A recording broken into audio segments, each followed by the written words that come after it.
Nhà mình là Sơn à? Thế em có biết Kinh không?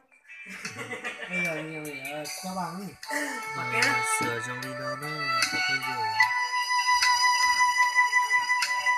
Đang làm Cao Bằng.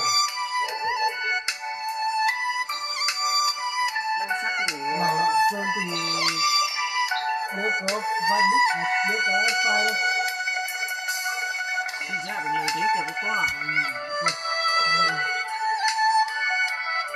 bài đây không thích trong này chỉ có khó này ok không? Như tất cả trường chúng ta có cái sự là lúc khi nó mất tại vì sự Nó nó còn này à? cái gì? Nó bảo cái gì? Nó bảo nó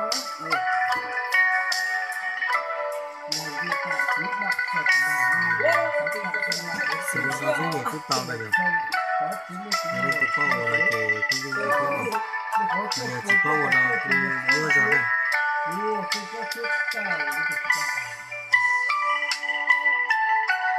Ok nào? nên chỉ là do nó được kiểu Chính trẻ những cái lẹ ở Kinh đây chỉ có việc ok là chứ năm mỏ đấy nhiều dầu Giờ dọn rồi. nó trong hầu là nó cột khó này có sự nên chỉ tao đi ở có những học ta này à ôi món được Khóc gì nữa? chơi khó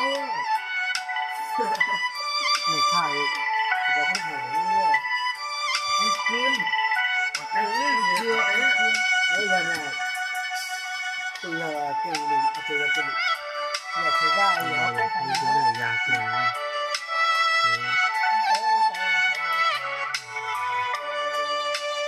khóc gì nữa thì không nhớ khóc gì nó sẽ là nó sẽ tung tổ nó là dùng gì cha rồi bao giờ dùng gì cho mình